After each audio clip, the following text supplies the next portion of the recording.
Mga kabayan, isang mapagpala at maligayang Pasko po sa ating lahat. Pero sa kabila ng pagdiriwang natin ng Pasko, maghahatid pa rin tayo ng mga balita at maiinit na isyu sa mundo ng ating politika. Napanood nyo na ba yung naging reaksyon at pagpapalabas ng pahayag ni Kamanggagawa Party List Representative Eli San Fernando, kung saan ay binalikan niya ang mga sinabi at mga pangako ng ating mga opisyal ng gobyerno na maraming makukulong bago magpasko na mga sangkot at dawit sa maanumalyang flood control project. Kung matatandaan nyo mga kabayan, unang nagpahayag ng ganitong pangako sa publiko ay si DPWH Secretary Vince Dizon, DILG Secretary John Vic Remulla, Ombudsman Boying Remulla, at siyempre, ang pinaka hindi makakalimutan ng taong bayan ay yung ginawang pahayag ni Pangulong Bongbong Marcos Jr. kung saan ay sinabi niya na marami siyang maipapakulong o marami silang maipapakulong bago magpasko. Ito, pakinggan natin ang naging pahayag at tabanat ni Representative Eli San Fernando. Sabi ni PBBM, ilang beses niya binanggit na yung mga sangkot daw sa flood control scandal, sa flood control anomaly, hindi daw magkakaroon ng Merry Christmas. Pinagyabang pa nila yung kulungan daw. Mapupuno ang mga kulungan. Hindi sila magme-Merry Christmas, mapupuno ang mga kulungan. O PBBM, Noche Buena na. Nasaan na yung mga politiko? Yan, puro kasi puro kasi yabang, puro press release. 'Di ba? Nasaan na yung yabang mo, PBBM? Sabi kasi may makukulong daw at very confident ang gobyerno, ang pamahalaan na may makukulong. Ang problema hanggang ngayon, mga maliliit na isda. Sabi pa ni San Fernando, mga kabayan, hindi pwedeng ipagyabang ng admin ni PBBM na may naipakulong na sila. At ito nga ay ang mag-asawang Diskaya at ilan pang tauhan ng DPWH. Pero hindi ito ang inaasahan at hinahanap ng taong bayan, mga kabayan, kundi yung mga pinagyayabang nila, mga di umano, ay mga kilalang politiko daw at may mga senador at congressman pa silang sinasabi. Ayon kay San Fernando at sa ating mga kababayan, mga maliliit na isda lang ang kaya nilang hulihin at kung tutuusin ay hindi naman kilala ang mga diskaya at mga opisyal ng DPWH o mga engineer ng DPWH na sinasabi nila. Bukod dyan, ayon pa kay Fernando, kung ipinagmamalaki nila ang mga diskaya, hindi ito dapat ipagyabang o dahil hindi naman magagawa ng mga diskaya at ng mga DPWH engineer ang magnakaw ng bilyon-bilyon piso kung wala silang kasabwat na politiko at ito ang dapat mapanagot at makulong. Sasabihin, nakakulong na nga yung mga diskaya. Maganda, nakakulong ang mga diskaya. 'Di ba? Pero hindi tayo maniniwala, maglolokohan, mag-uululan tayo pare-parehas kung sasabihin natin, sina Diskaya lang ang may kinalaman dyan.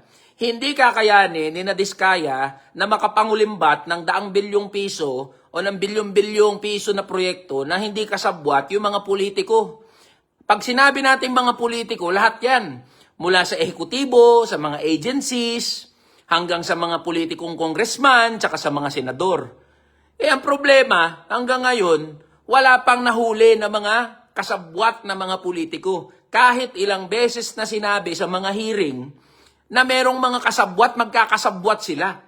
Anong pinagmamalaki? Anong pinagyayabang? Nahuli na ang mga diskaya? Nahuli na yung mga DPWH officials? Hindi nga kilala yung mga yan eh. Di ba? Hindi nga kilala yung mga yan. Tignan nyo yung comment section. Hindi nga kilala yung mga pinaguhuli na yan eh. Ang alam ng mga tao, merong mga sangkot na mga politiko, nasaan yung mga yun? At paulit-ulit nyong sinabi, mapupuno ang mga kulungan ng mga politiko. O ano na ngayon, PBBM, puro kasi yabang, puro press release. Ano ang masasabi mo dito, kabayan? Sama-sama natin panoorin ang buong video at pakicomment nyo po ang inyong mga reaksyon at sariling opinyon. Noche Buena na. Wala pa rin nakukulong. Ano ba naman yan? Nasaan na yung niyayabang ni PBBM? Di ba sabi ni PBBM, walang magme-Merry Christmas dito sa mga politiko na nasangkot sa flood control anomaly. sa flood control scandal. PBBM, ano na? Noche Buena na, wala pa rin yung mga pinag-ayabang mo na makukulong. Merry Christmas mga boss. Merry Christmas po sa inyo. Sa mga manggagawa, sa mga ordinaryong Pilipino, na kayo po ang dahilan bakit tumatakbo ang bansa natin. Nabubuhay po ang bansa natin dahil sa pagod, pawis, dugo ng mga manggagawa. Pinapalamon po ninyo ang mga politiko sa pamamagitan po ng inyong tax. Alam nyo po, kahit napakaraming problema ng bansa natin, ano ba naman yung mag-celebrate tayong mga manggagawa at ordinaryong Pilipino, di ba? Pero ang pinaka nakakabuwisit mga boss, itong pag-uusapan natin ngayon, pag-uusapan natin, Noche Buena na, wala pa rin nakukulong. Tapos pangalawa, ano yung handa nyo sa Noche Buena? Okay. Ay.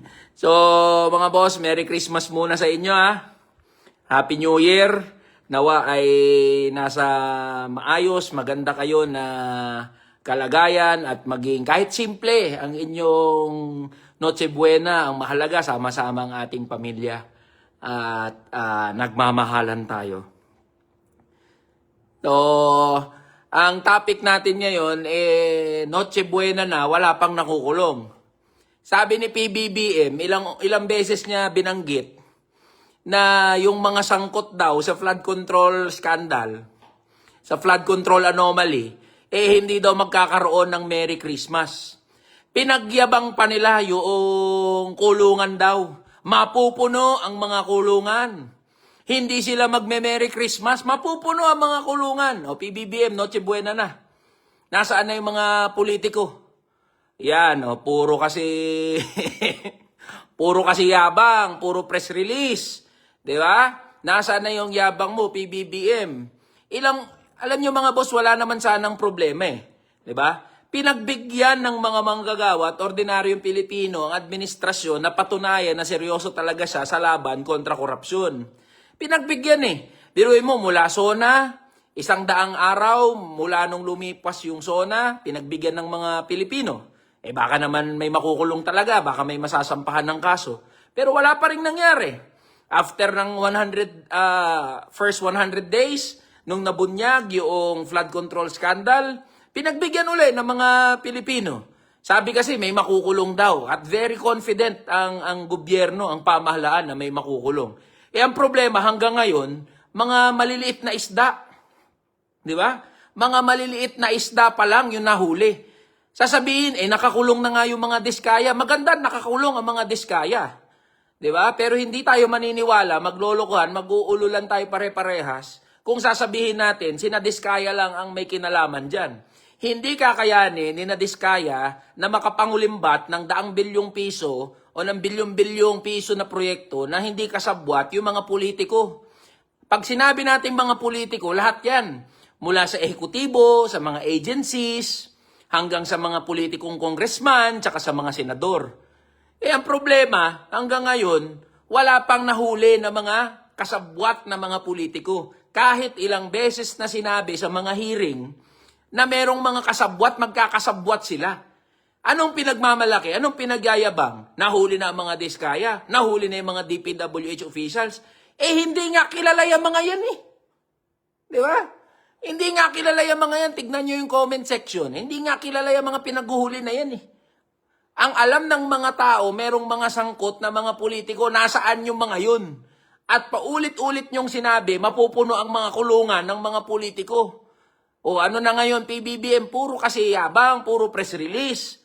Aminin nyo na may palpak talaga diyan sa kung papaano gumagana ang pag-iimbestiga at pagsasampa ng mga kaso sa mga sangkot diyan sa flood control scandal.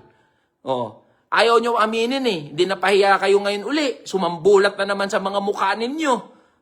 Yang kahihiyan ninyo. Di ba? Kayo nagpaulit-ulit Sasabihin nyo, ang Pasko ay tungkol sa panahon ng pagmamahalan at pagpapatawad. Ay, hindi. Hindi. Anong pagpapatawad, pagmamahal? Walang magpapatawad sa mga Pilipino. Magpapatawad. daang bilyon ang kinulimbat, ninakaw sa pera ng mga manggagawa at ordinaryong Pilipino. Tapos sasabihin nyo, ito ay panahon ng pagpapatawad at pagmamahalan. Ulul! Hindi. Magmamahalan. Ano magpapatawad? Hindi magpapatawad. Huwag kayo magpatawad, mga boss.